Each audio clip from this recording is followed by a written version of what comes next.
Om Shri Ganeshaya Namo Namah. Greetings to everyone world over, all our brothers and sisters across the globe. Today on 21st of October 2022, Friday evening 8 p.m., we extend a very warm welcome. We are running a very special series this week, which we conclude with Dr. PRIYA VISWESWARAN ma'am, all the way from United States, Houston, Texas. And this is preparing global multitasking teachers. How do we prepare? How India should prepare to fill those gaps wherever the population is aging and wherever the support system is required. And besides academics, counseling, coaching, mentoring, technical support, how could they also give wellness support, health support, neuro coaching, and a couple of other areas which we have to take into considerations, all of us together.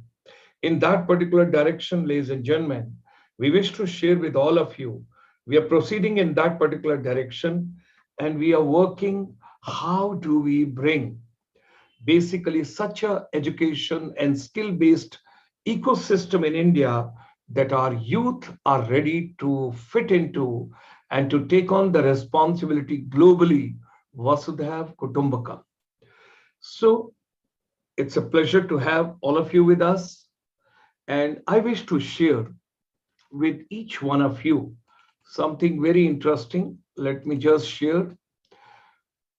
On 24th, because today we are concluding this particular series, so we thought that 24th is the celebrations of Deepavali, and we all are going to celebrate, jubilate, congratulate, make each other very happy on that particular day. So today I wish to share on behalf of the entire ICSI team, Happy Diwali, Festival of Lights world over. May Goddess Lakshmi and the Lord Ganesha shower their choicest blessings on you and your family. May your life get fulfilled with prosperity, success, wisdom, and wealth.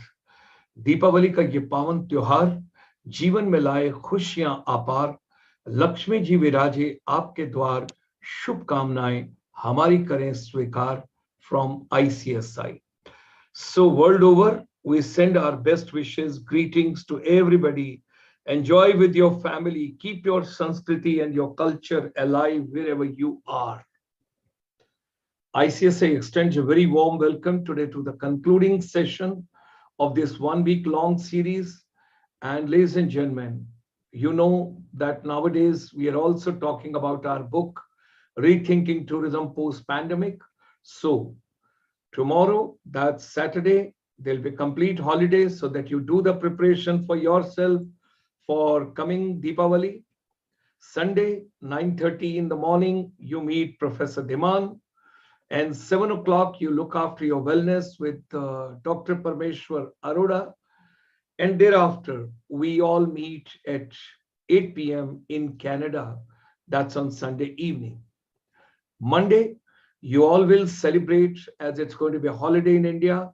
So you all should celebrate, light up and lit up your entire, bring a lot of illumination, happiness within, outside, inner engineering, outside engineering, what all can be done. Let's rethink how the world should be. So with these words, to make a world a better place for living, surviving, bringing happiness, and we all live like one family world over with the help of our Indian diaspora for the Indian education and skills, we extend a very warm welcome this morning, this afternoon, and this evening. When we say green morning and green afternoon and green evening, you can listen to the crackers that has already started in India. So let's take on the journey, preparing global multitasking teachers. We are privileged having been joined by Dr. PRIYA VISWESWARAN ma'am, all the way from United States. We extend her a very warm welcome. It's a pleasure to have you, ma'am. Thank you for sharing your entire vision for the whole week. Initially, some introductory remark from your side, and thereafter we will take lots of questions today from the audience, whatsoever they have got. Should you wish to say a few words before we go to the question answer concluding session today, with these words, ladies and gentlemen, we present to the universe Dr. PRIYA VISWESWARAN, ma'am. Ma'am, your mic is muted. Thank you so much. Thank you so much, Major Dr. Gulshan Sharma ji, Director General of the ICSI, and Dr. Chitra ji. I'm very, very grateful to you, Dr. Gulshan Sharma ji, for this opportunity. For me, it has been a daily gift to be here. It is not a any kind of, there is no better use for my time than being here with you. And it is not possible to put a monetary value on this gift that you have given me. This is no stress or strain to me. It is an absolute pleasure and a delight. And it has been a week of Deepavali thrills for me to come here every day and to share and to be with you and to enjoy and celebrate. You must, please, I beg of you to give me some allowances for having been away from Mother India for I've actually lived in the US for about 28 years now, 28. And most of that was spent in education and work, and then some very difficult personal times. And then suddenly this awakening into a very large global purpose, work-related, while going through those difficult times. And the United States is a warrior country.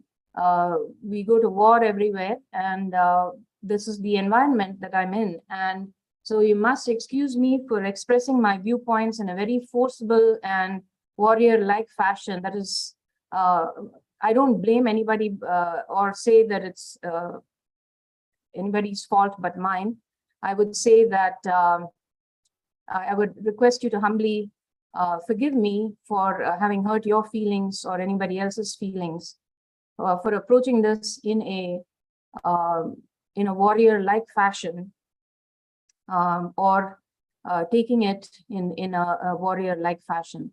Ultimately, the goal is for us to get results for our stakeholders, which are the teachers, who are the treasure of not only India but the world. And results mandate a sort of a hard, honest look at the truth. And sometimes the truth is not to our liking. It may not be palatable. It may not be something we're willing to receive. And everybody may have a different perspective on the truth as well. So I don't claim the monopoly on the truth. I share with you my viewpoint based on sort of a global look at what is going on. My fear, as I've articulated in the past, is that I don't want India to fall back and become less developed than the African countries into which Western hemisphere is pumping a lot of energy and money into raising their educational standards. It won't happen. I don't want India to go off in a different and isolated corner like China has done for many years.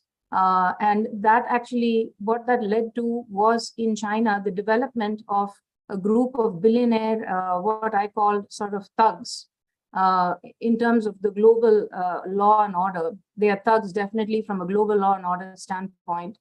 And it's very politically incorrect to use such words to describe the leadership of a country. And these people take cover under the shield that they have of communism. They're not really a communist country, but the leaders profess communism in order to carry out their thuggery. And in the Western Hemisphere, I've seen this in a lot of countries. There is a profession of, whiteness or Christianity or something, and behind that is hidden the thuggery, global thuggery. And that is more likely to happen when we go off into isolation. It is better to be involved and engaged with all of the rest of the world, with all of its warts, pimples, and everything that is wrong with it, than to go off in an isolated corner and find ourselves alone and at the mercy of thugs who may emerge once we isolate ourselves. So with that, thank you for showering me with so much of respect and love and adoration appreciation. I've never really honestly felt more appreciated than I have with this team, working with this team. I feel so grateful and so humbled and honored to be here. I appreciate you, Gulshanji. Thank you from the bottom of my heart for giving me this opportunity. Thank you. I appreciate you. Thank you. Thank you for sharing such a treasure and a valuable information for the entire week. It was remarkable. Thank you. God bless you. Excuse me. So let's proceed today.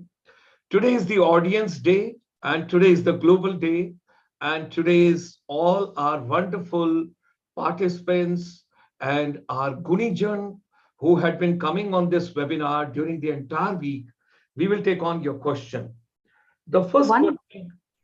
Yes, go ahead. I'm sorry. I was going to ask you if you had time for me to show this Praveen Mohan video on Angkor Wat. He's a teacher, and what he has done with what already exists is quite extraordinary. And with Angkor Wat, it is very eye-opening and a very pride-giving thing for all of us Indians. Sure, ma'am. Sure, please. But I'm ready to answer the questions first and then do that if you prefer. No. We can have the video first, ma'am. Thank you. I appreciate you. I think it'd be wonderfully eye-opening and just very, very heartening just before the How much is the duration of the video, ma'am? About 12 minutes, sir. So what we do, ma'am, we will give the link. This we have shared earlier, ma'am. No, this is a different one. This really is the same person to whom you shared earlier, and he has noted down a lot of temples, other things. Whatever you wish, as you wish, sir. As you wish. This particular video is showing us that the ancient cultures of India existed 1 million years ago. Ma'am, there will be a lot of questions. What we do, we show for 2 minutes, give the link, and listen to the crackers outside in India. Yeah, I can hear. Happy Deepavali, sir. Happy Deepavali to you, to Dr. Chitra ji. Happy Deepavali to both of you and to your family. So your mother, please tell her I touch her feet and I bow to her, do namaskars to her. Please give my love to the grandchildren and children. Thank you. Thank you so much. I appreciate it, sir. Please, ma'am. So the main reason he's saying watch it is because he's saying it might get taken down. So he says watch it while you can still see it. Angkor Wat Temple, ladies and gentlemen, what Dr. Priya ma'am is going to show to you. It's in Cambodia. I had a privilege just before pandemic to visit. It's a remarkable, it's a treasure. It's a human piece which you can see. It was a Tamil Nadu king who went all the way to Cambodia, got married over there. And when you will see the grandeur of this, you get amazed and zapped how people must have carried those stones all the way up the hill to build that temple. We spent one entire day over there and it was remarkable. From Phnom Penh, we took a flight for 40 minutes and we had gone to Angkor Wat. We just landed over there. Please go ahead, ma'am. Thank you so much, sir. Fantastic. That's really good to know. Thank you. Hey guys, today let's take a look at this ancient carving in Angkor Wat Temple that changes everything we know about Angkor Wat. Here you can see a figure riding an elephant. But look, this elephant has 4 tusks. You can see 2 tusks on the left side and 2 tusks on the right. This is crazy because we don't have elephants with 4 tusks today, but 4-tusked elephants actually existed a long time ago. Experts say these 4-tusked elephants became extinct about 2 million years ago. And archaeologists say that Angkor Wat was built just 900 years ago. If both these are true, how could the sculptors living 900 years ago carve an animal that vanished 2 million years ago? Think about it. If you're a sculptor carving this scene, you would have observed the animal with your own eyes before starting to carve. This is the standard procedure even today, so you can create an accurate carving of its size and the corresponding size of human riding it and all its features. But how did the sculptor who lived 900 years ago see and observe an animal that became extinct 2 million years before he lived. Some people who believe in strict models of evolution will obviously be flustered by this carving and dismiss it as mere imagination or a mere exaggeration by the sculptor. But believe it or not, a four-tusked elephant fossil has been found in the same ancient kingdom. In today's map, this fossil is found in Sulawesi of Indonesia. But during ancient times, this belonged to the same Hindu kingdom, which included Cambodia and Indonesia. This four-tusked elephant has been dated to 2 million years old, which confirms two things. One, such a species actually existed in the same region where Angkor Wat Temple is located. Two, these bones are actually 2 million years old. And this is mind-boggling because according to mainstream theory, humans did not even exist 2 million years ago. There were no Homo sapiens at that time. Only other apes with primitive brains existed. So why do we see a carving that shows humans and these prehistoric animals together? Is it possible that Angkor Wat was not built 900 years ago, but built much earlier in time? Before we go into that, let me show you another strange carving. This pillar is full of micro carvings of various animals. But here you can see this strange animal. We can clearly see that it does not resemble any animal that exists today. It has a flat snout, strong short legs, and a long pointed tail. This animal is almost identical to another extinct animal called hyenodon. The hyenodon not only had a flat snout and a long pointed tail, it even had stripes on its body. Look at the carving. Even though the entire carving is only 1 inch long, the sculptor has put stripes on its body. There's no doubt that this is a hyenodon. However, these animals also became extinct millions of years ago. Why do we find prehistoric animals carved in Angkor Wat? And leave it at that cliffhanger for you to explore. I'm sorry, sir. Wonderful, amazing, amazing. You have taken me back to just before pandemic when I was visiting Angkor Wat. It's remarkable. And when I was told it was a Tamil Nadu king, I further felt very happy how he went all the way to Cambodia, got married over there, and something, you know, the guides, they put such a wonderful story around. So ma'am, with your permission, let's get into the shower of lots of questions. Looking forward to it, sir. We would request all the participants keep posting as many questions as possible. Some of you may get rewarded today because before Deepavali, we'll give you some cash gifts. So let's see, because we want to bring more catalytic factor and stimulation in our today's session. And any punishment for not being able to answer the question comes to me, sir. Thank you. No. Okay, ma'am. First question is very simple. Please go ahead, sir. According to you, madam, what should be the 5 most important qualities in any good learner? Beautiful question. I think what I would say is the ability to be calm and to be silent on the inside while being exposed to new knowledge and information. So to silence that inner chatter and to be sort of receptive, a very receptive and tuned into the outside or wherever that source of learning is coming from. The other characteristic would be to be able to concentrate and pay attention for prolonged periods of time. So if we're learning from a didactic teacher, then long lessons should not be something that you're not able to sit through. If you're learning on your own, then curiosity is a big part of being a really good learner.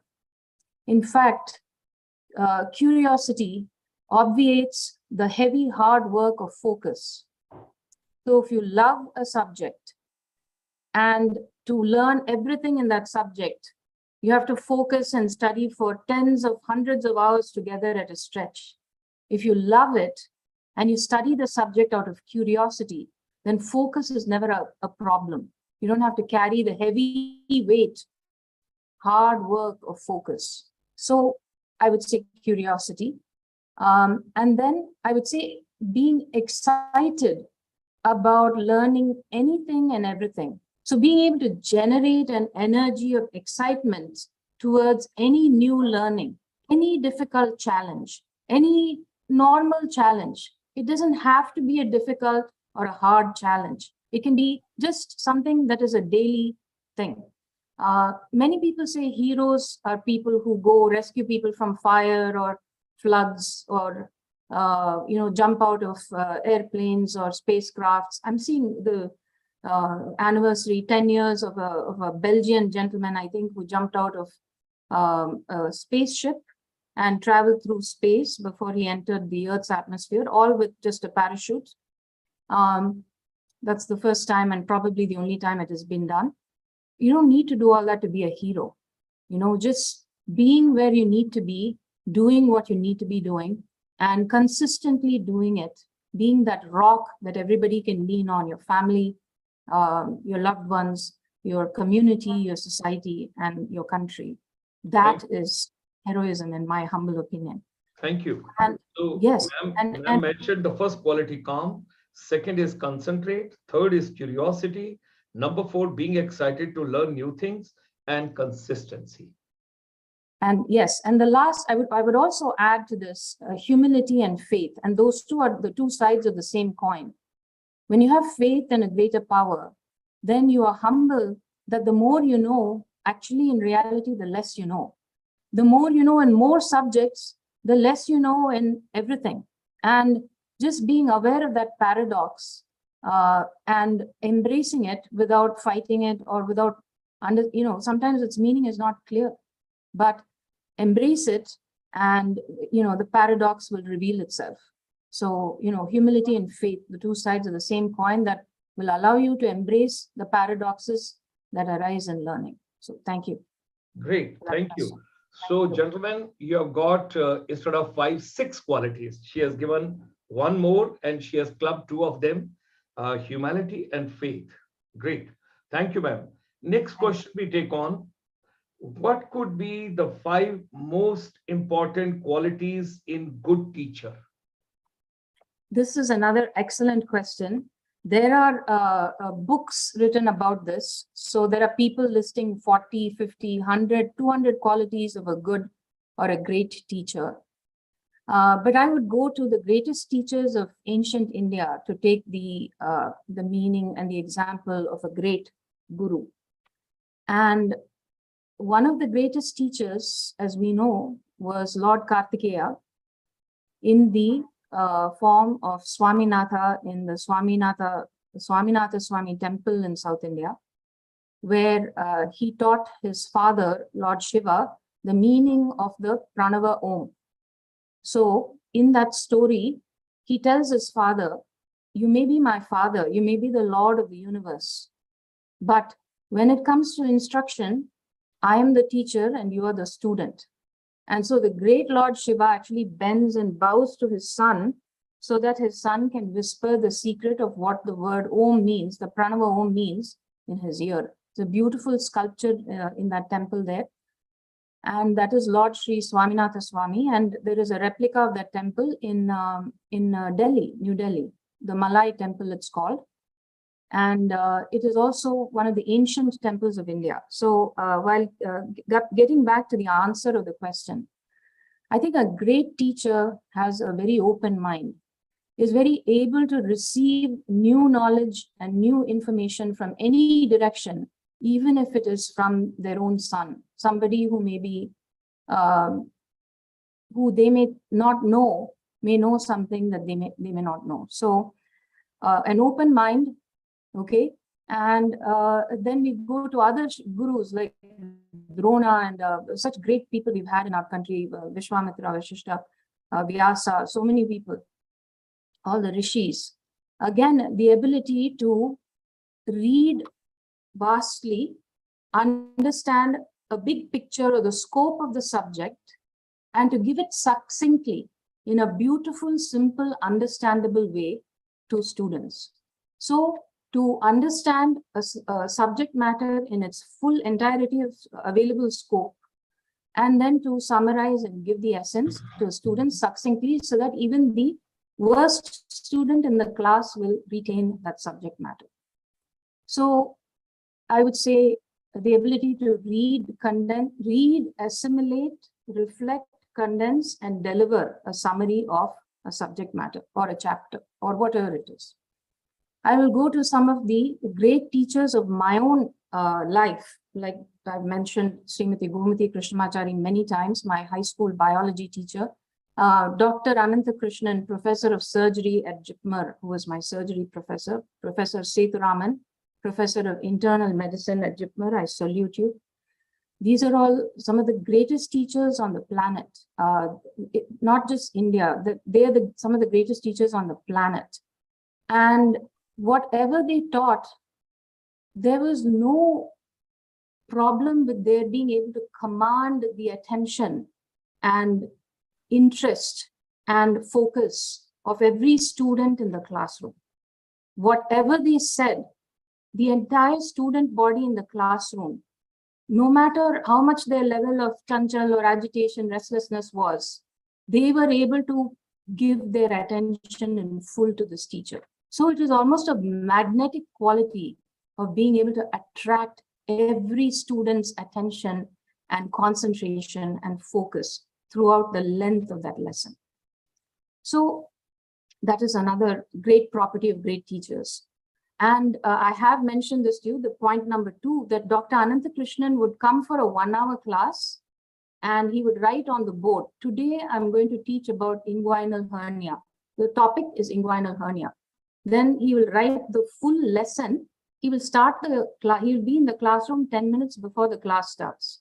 He will write the full lesson by hand on the board by chalk in 10 minutes.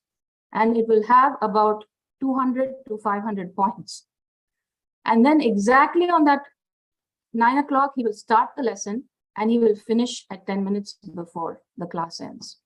Such great people I have not seen in my life anywhere on the planet as teachers. So another property is you have to come prepared.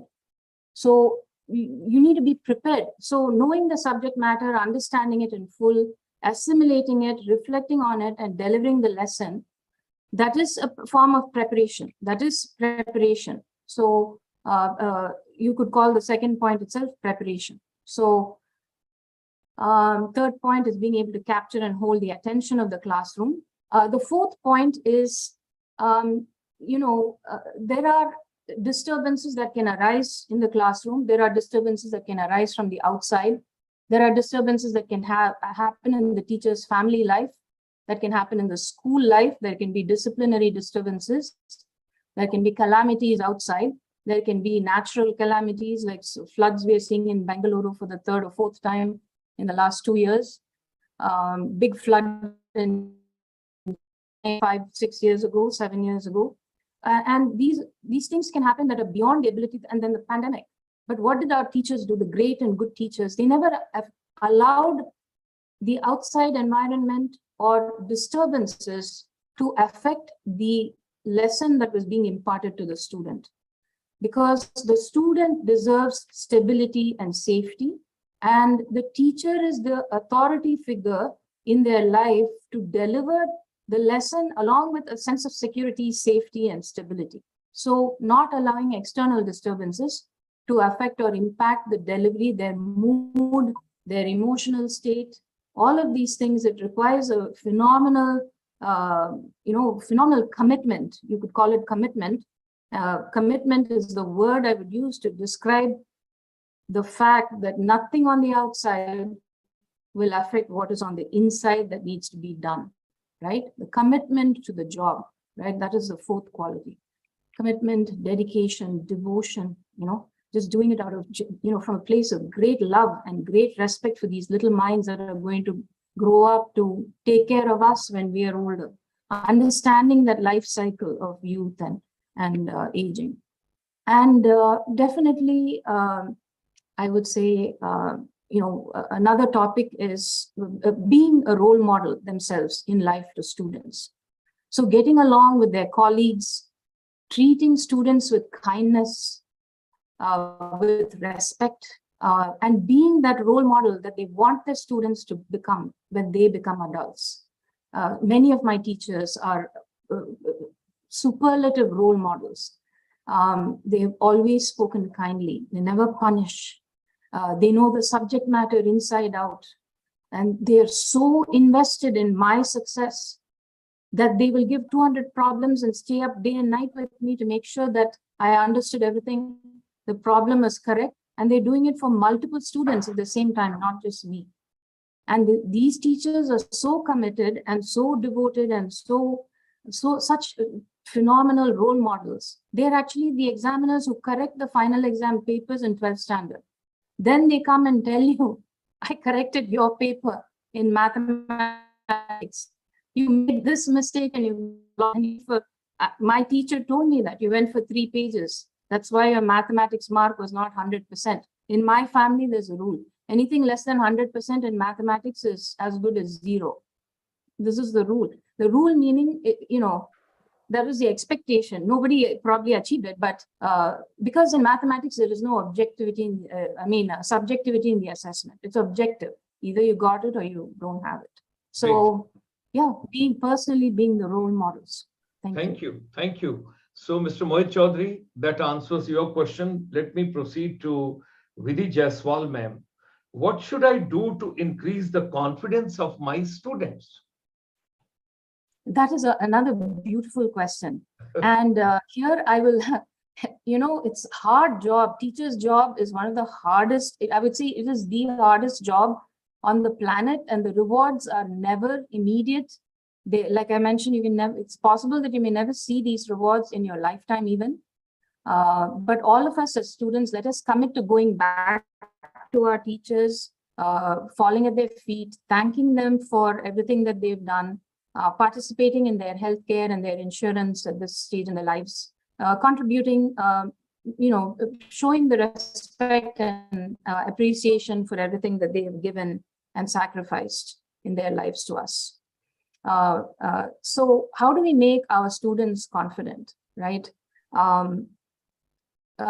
I will answer this question as a student of some of the world's best mentors, and some of them here in America. One is, I'm talking about some of the best teachers in personal development, personal growth on the inside.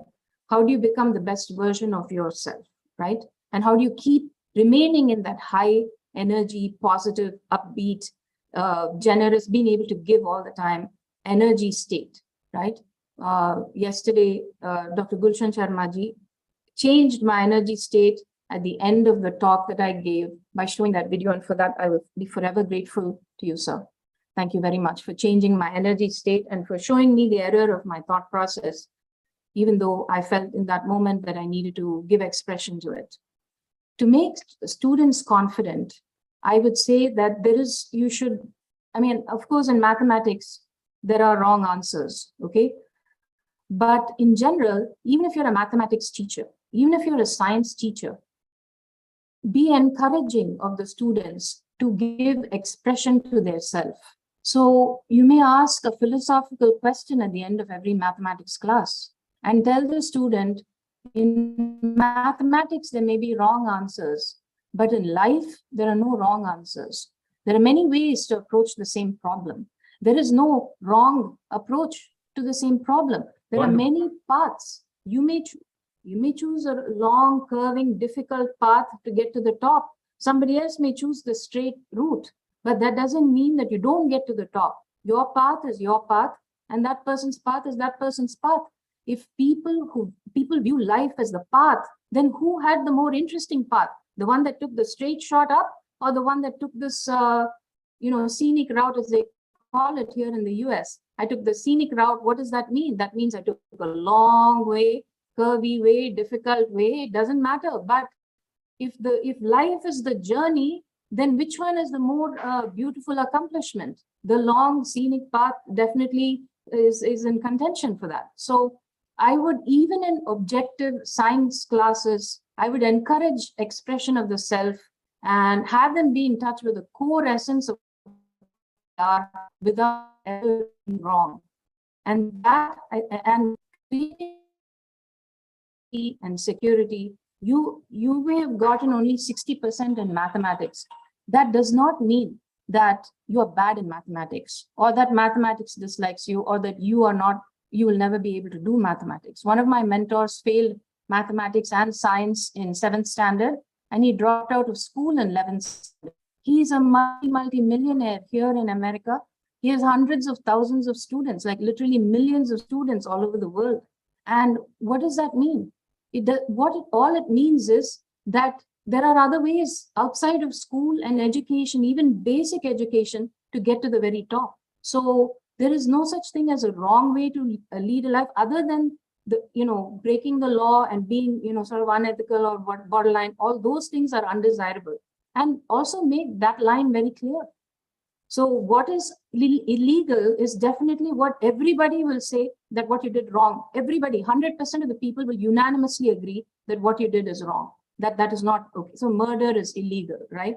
But if you're cheating, or you're doing something quietly, you're competing with somebody by copying their website or whatever it is that illegal? No. Is it unethical? Well, how do you judge whether something is ethical or not? You put yourself in the place of the person who is receiving that behavior from you. Okay. Ma'am, we would you lost like your that voice. to be done to you? Oh, I apologize. Can you hear me now? No, your audio is not there, ma'am. Oh dear, I'm so sorry. Yeah, now it has come. Okay. I'm so sorry. I apologize, sir. I remember. No worries. But it is very well taken, and I'm sure Vidhi Jaiswal, ma'am, you must be happy, you must be satisfied. Prepare yourself. You can always increase the confidence of your students. Ma'am, we go to the next question. Please, Sakshi yes. Chauhan from Uttarakhand. Yes. Madam, please tell us what could be the qualities of a teacher to be possessed for getting job opportunities in America? This is a great question, and this is something I'm just getting into in depth myself, because it is my humble goal to get as many teachers from India into America as possible in a very short period of time. There is a 1 million deficit of teachers in America today, and this deficit is only growing because of pandemic, and the retiring teachers are retiring earlier, and they don't want to come back because of how much difficulty they faced during the pandemic, and how much they had to improvise and manage and teach themselves and do everything on their own. As people get older, it becomes harder to do heroic things that require learning 10 different new things and standing on your head 20 times a day. So it's really very difficult. And it's not about age. It's just about, it really is about, whether it's fair or not, and so on. So what do you need to do? You need to get teachers certified. And there is an organization that I just discovered that sells the materials for teacher certification in US.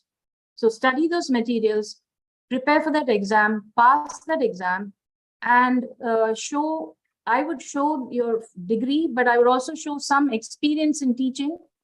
And if on top of that, you're also a coach, so you're now a coach, you have technology skills, you have a teaching degree and teaching experience, and you have just an exam in the US, more than 50% of American teachers, probably better than 80% of already existing American teachers, and be very hard for them to say no to accepting them.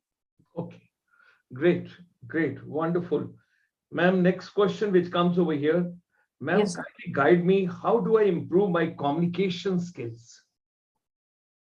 this is another great question. So here in America, they have something called Toastmasters clubs. I'm sure you've heard of this, Gulshanji. Is there in India as well? Okay, sorry, I was not aware. I'm sorry. So the important thing with communication skills is, it's understanding what somebody wants or how people want their education to be delivered, right? The subject matter may be dense, it may be challenging, it may require a deep understanding, concentration, focus, and continuous hard work by the student.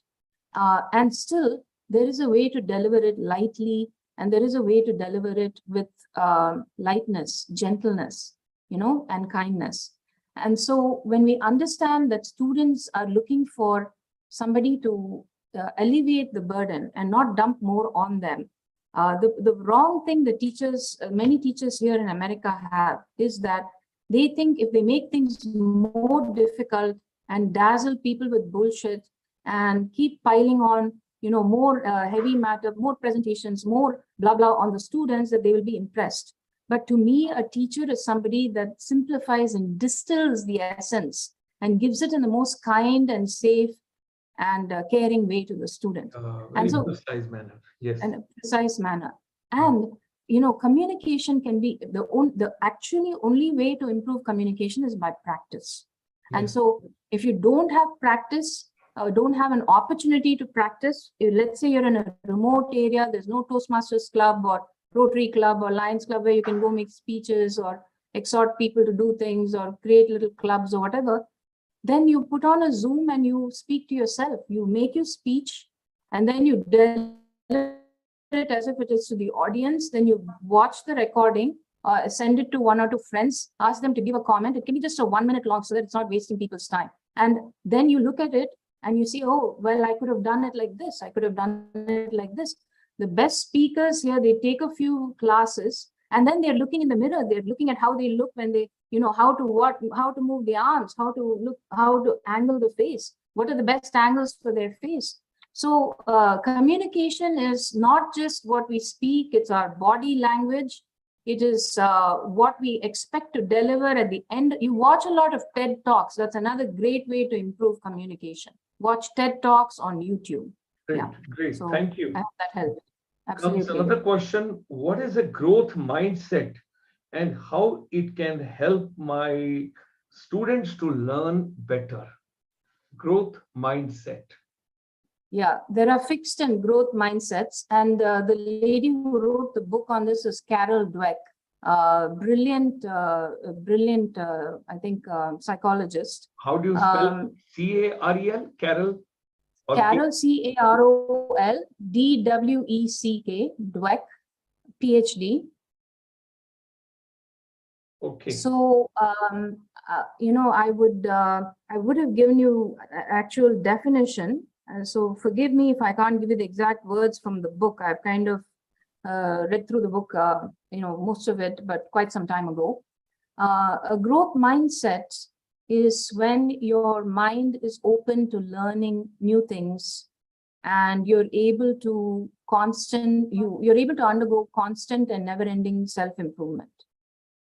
So that is a growth mindset. A fixed mindset is something that looks at the world as, okay, there is a grid in my mind. This is how everything should be.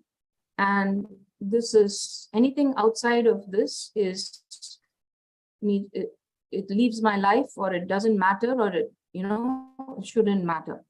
I'll give you a very interesting example. Here in America, you have news stations like CNN and you have news station like Fox News.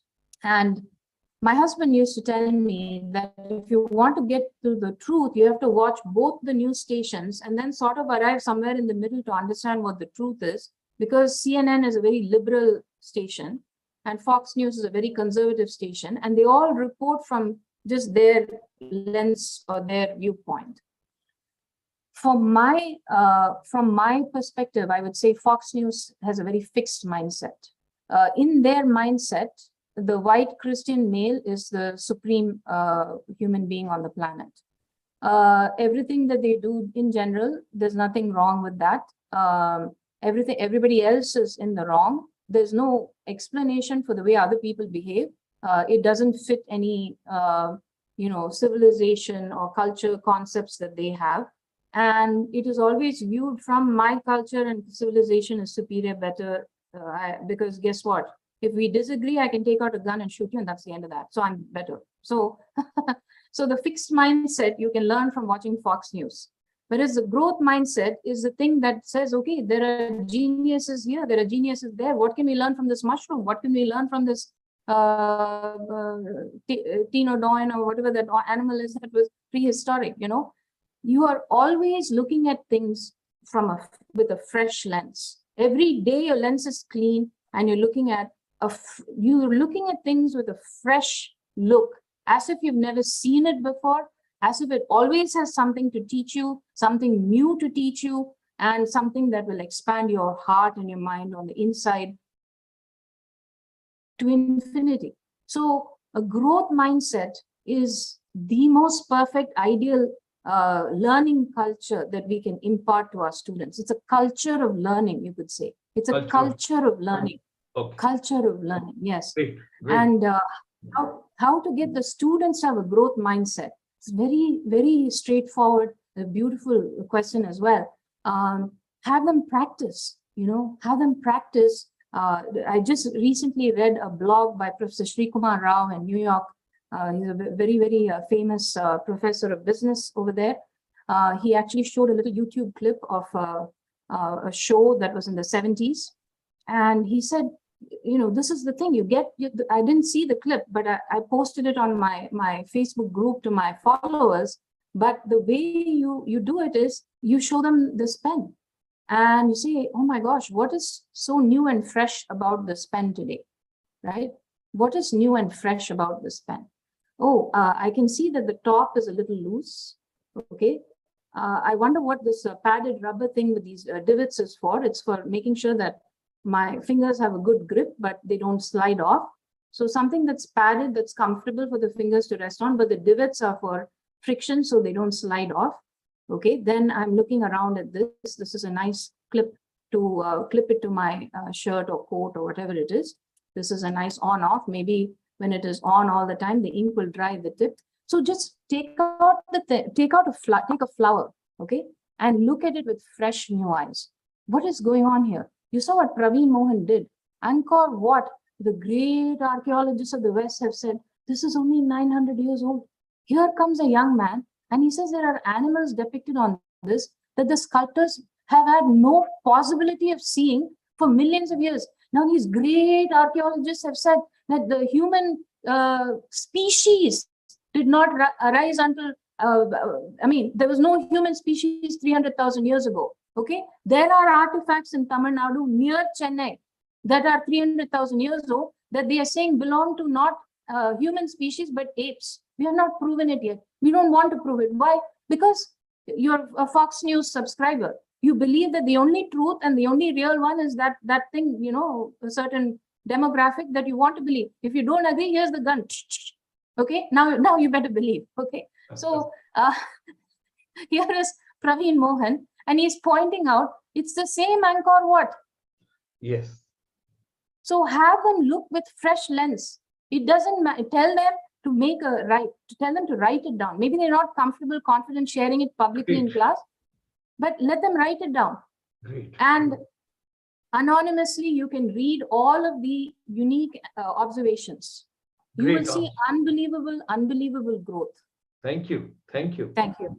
The next question is, do books hold any relevance in mind mapping of students? If yes, how? Do books hold any relevance in mind mapping of our students? If yes, then how? Okay, this is a challenging question for me because I have done it the other way. I have read books and then made mind map of books, mind map of the book in order to summarize what the thesis of the book is. What is the author's train of thought? What is the chief train, that is the chief the lead, what is it called, the bogie coach, or I should know this. My grandfather was the general manager of Southern Railway, and I'm sorry, I don't remember the word for the lead coach, the one where the driver of the train sits. I forgot what it's called, but there is a lead engine, the engine where the engine of the train is sitting, and then you have all the little carriages. So this is called the train of thought. Now, when you create a mind map, you put the central thesis of the book in the middle, and then you put all the author's little branches, and then sub branches and leaves, and they built a whole tree, which is the book. The book is a tree, and the mind map is the summarization of the tree of the book into a core central concept, and all of the either the proofs and sub-proofs and sub-sub-proofs, or the corollaries and the sub-corollaries and the sub-sub-corollaries, whatever it is, either something that leads to that thesis or something that is a consequence of that thesis. Mostly it's what leads to that thesis, right? Mostly it's the proof that leads to the thesis that is the core of the book. So you can make a mind map from a book. Now, how do you make a mind map of a student from a book? That is the question, if I understand it correctly. Yeah. So now, obviously, my mind map that I make of a book that an author has written could be quite different from your mind map. But in general, it's not going to be that much different, because the author is trying to make a point. It's the author's train of thought that we are interpreting through our individual lenses. Our sub thesis and sub corollaries or sub proofs may be different, but in general, the core thesis will be very similar between mine and yours. So the way to understand maybe a student's mind is to give them some, maybe you have a collection of 5 books that are radically different from each other and that speak about concepts that are very uncommon and not easily understood or related. Then you have the student read this book and make a mind map of the book. Read the mind map of the student's mind map of the book. Then you understand what's going on in the student's mind. It's kind of a complicated answer to a complex question. I've never connected these 3 things, but this would be one way. I will give you an example to explain this. When I was in 6th standard, I had a teacher by the name of Kausalya V. Krishnan in the school KFI.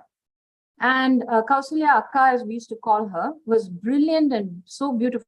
She was from Bangalore, and she was doing a PhD in microbiology when she fell in love with this Tamil boy, and he brought her to Chennai. So she abandoned her PhD that she was doing at Indian Institute of Science and became our 6th standard teacher. Okay. And she took a big liking to me. I don't know why. I cannot even today believe it. But she gave me a book called Jonathan Livingston Seagull by an author called Richard Bach. And she said, read this book and tell me what you understand. And I had it for a month, and it was a loan. The book was a loan. She was not What is the book, ma'am? What is the book? Jonathan Livingston Seagull by Richard Bach. Okay, Richard Bach. Richard Bach's another book, Illusions, is also a beautiful book. There's No Such Place as Far Away is another beautiful book. He's written some beautiful books. But you will find that there are themes that he's talking about are from the East. They're all about Guru Sishya kind of relationships and about striving to be the best.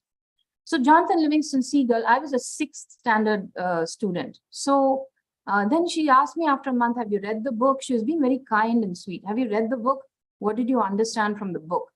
And then I was like in terror because I was so afraid of being wrong and being disrespectful or rude or whatever. I hadn't read it. I came home and I think I was practically in tears. And I was telling, and I was so used to just doing the thing, the test, the study, just doing the thing. Then doing outside the thing was such a challenge to me. Like it was so challenging to go outside that path, right? And so finally I read the book. Then she said, have you read it? I just want to know what you learned from it. So then I returned the book to her and I said, it's about a seagull. It's about a seagull learning to fly. Okay. And what it was actually about, it was about the striving for being the best version of yourself and going through, breaking through what you think are impenetrable barriers to go higher and higher without limit. And she was giving me that message as a student to do this. So I would say you have to be careful that you're not putting something like a burden on the child. It's a good thing. I mean, today I just so fantastically appreciate what she did for me. But in 6th grade, it was no use to me. It meant nothing to me, not much other than that she had favored me. And I felt, oh my God, I'm supposed to understand something out of this, but I'm not there yet, right? So yeah, I mean, use it. Don't use simple books that have radical concepts, 2-3 of them. Maybe they're picture books. Maybe they're just children's books that you can give even to a 10th grader. And what do you understand? What is the author saying? Great. Make a mind map and see what the child is getting. You can try that. It may work. Yeah. Lovely, lovely. Now, Julie Subba ma'am gets the entire Northeast together for us. And Thank she you, has Julie got Subba one ma'am. Thank you. from Tripura that's called Rosie Chakma. And she's asking, what is the relationship between a good school, good work, and wellness living? What is the relationship between good school, that means where I had my education, yeah, and good work, that means workplace, spirituality, happiness, yes, and finally your wellness living? yes. So I would take that as a good life, the last thing, the wellness and living, I would take that as a good life. So the question is, what is the relationship between good school, good work, and good life? That's how I would read that question. And I would say the foundation of good work and good life are established in school. They're established primarily, actually, in the first 5 years at home, with the mother staying home with the child. Now, what I'm saying is a very politically wrong thing to say, because in most homes, mother has to work, cannot be home with the child for the first 5 years of life.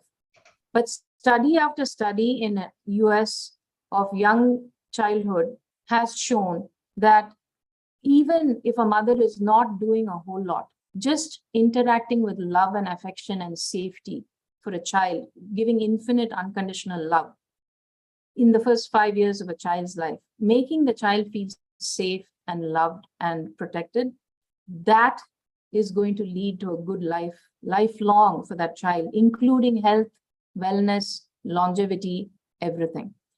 When that child faces trauma in the first 5 years of their life, they are called adverse childhood events, then life itself will become less. There are studies now that have just been published in the last 2 weeks that show that if a child had trauma or abuse early on, that they are much older than their fellow children who have not had trauma and abuse of the same age. So their biological age is more advanced than the age of their fellow equal chronological age children who have not had abuse or trauma. So that first 5 years of life is the most important thing. And that is unfortunately, or fortunately, not in the hands of teachers. Unfortunate because you cannot impact all those children who have already had those first 5 years. But the fortunate part of it is you can impact all the future generations of children. And that is the best part, is you can only focus on what these children who are in your care can do as they grow bigger and older. So the first thing is you secure the future by telling them how their child's first 5 years in life has to be. In order for them to be loving, caring, safe, protective of their child in the first 5 years of their child's life, who do they have to be in life? Who do they have to be at work? Who do they have to be at school? So work backwards from there, so in order to get the alignment and the learning in the child's mind. Who do they have to be at school in order for them to be a present parent in their child's life? I will give you example after example after example. I will start with the bad example of my life. Okay. My child, as soon as he was born, I had health problems, one after the other, after the other. I mean, it was just until he was 5, I had such serious health problems. It was so many of them. And the biggest one was when he was 5. And throughout this period, I went back to work when he was 14 months, even though I stayed home and did the breastfeeding and all that for the first 12 months of his life. I went back to work when he was 14 and I worked through almost till he was 5 years old. And this time he was in daycare, falling sick all the time. My poor mother and father had to take care of him. And he would fall sick every month. He would be out with cold, cough, high fever. Then one day he had vomited, I think 5 times, and he was running 105 fever. My mother and father called me and they said, "Priya, this is your child. We don't know what to do. We think you need to take him to the doctor. We've tried to do everything. You need to come home and take care of this child." So I left my work. I was in the hospital. I left my work. I came back. He was really sick. I had to run with him to the doctor. I mean, my point here is that I was not there for my child during the first 5 years of his life. But one thing I will tell you, when I was there, my child knew that I loved him dearly and deeply. Now, there's another man who's in his early 30s who has made it his priority to be there for his children at home as a father and to take care of them, to attend every concert performance, every sports practice, every music practice, every music competition, every music performance on stage. So he, in his mind, he has said, I want to be the best possible father to my child. So then working back from that, who was he in school? He did whatever it took to get the grades. He did whatever it took to get the grades, to get into the college, to get the subject that he wanted. And then he did whatever he needed to do to learn that subject and to throw himself at life, to get that life experience, to function at the highest level in that profession, the chosen profession. And he did so well in that chosen profession, so quickly he earned so much money that by the time he was 32, he could sit at home and run his company and be there at home for his children throughout their first 5 years of life and after that. He could teach them entrepreneurship because he had thrown himself at entrepreneurship. So how do you integrate all of these is the question. So you should start by articulating a vision of what your life should be, what you want your life to be, and then work backwards who you should be in school, who you should be in college, how you should take care of your body, your health, your mind, your soul, your emotions, your people around you, your family, in order to become that ideal version of yourself, the best version of yourself, or the ideal image that you have for yourself. Wonderful, wonderful. It's very easy, very easy. Once you get them to do the ideal image version of themselves, then you make them do the exercise of who I should be in school, college, and with regard to everything else, life. Thank you. Thank you. Sure. In fact, I didn't notice the time is 4 minutes past 9 p.m. I had just gone with the flow. I didn't bother about the timings. And, so ladies and gentlemen, there are lots of questions, but please ask, sir. I'm enjoying it. No, ma'am, time doesn't permit and my health doesn't permit. I got to be taking medicines. So yes, finally, we would also be thankful to Nyodu ma'am. You have mentioned multitasking of the teachers and you have given a lot of inputs. Teachers must practice new skills to cope with the multitasking. She's a vocational teacher for tourism in Arunachal. So ladies and gentlemen, there are 5 winners this evening. Mr. Mohit Chaudhary, Madam Vidhi Jaiswal, Madam Julie Subba, Madam Sakshi Chauhan, and Madam Nyodu. These 5 people this evening, and it's a women empowerment, 4 ladies and 1 gentleman, 5 of them together. Heartiest congratulations to the winners, sir. The questions were so good. I can't tell you how much I enjoyed myself answering them. Thank you for this. Such thought-provoking, wonderful questions. You're just the treasures. Treasures. Thank you, ma'am. Before we close today's session, I'll show you 1.5 minute video that is being created by the same gentleman, which I had shown you 2 creations yesterday. Thank you, sir. You get an idea. This is a finishing school, global finishing school being prepared for Mongolia. Similar Oh, way, wow. similar way we have prepared for Uzbekistan, and that Lovely, sir. Lovely. I'm just sharing with you over here. Now, Thank you. here from this video gets played, that I got to understand. Oh, Thank you. just a second, because they have fixed it up. How they have fixed it up? Yes, here it is.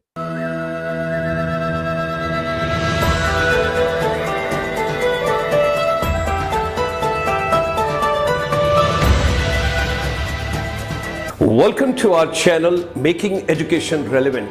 Today we are going to talk something beyond education, employment and entrepreneurship, and that is the concept called life management skills. When we talk about today's youth, today's teachers, today's trainer, today's education system, we got to empower the entire education system with the new pedagogies and the new andragogies. And in the new system of education, the global perspective, when you take into consideration, we talk about a concept of finishing school. Now, what is life management skills and what is the concept of finishing school? When we talk about finishing school, we talk about personality enhancement, communication skills, computer literacy, and at the same time, how to manage your life beautiful in today's locally to globally. When we talk about this entire concept, personality enhancement, your basic etiquettes, your manners, your gesture, your body language, your confidence building exercises, your positive attitude, all that has to be taken into consideration as far as the personality enhancement is concerned.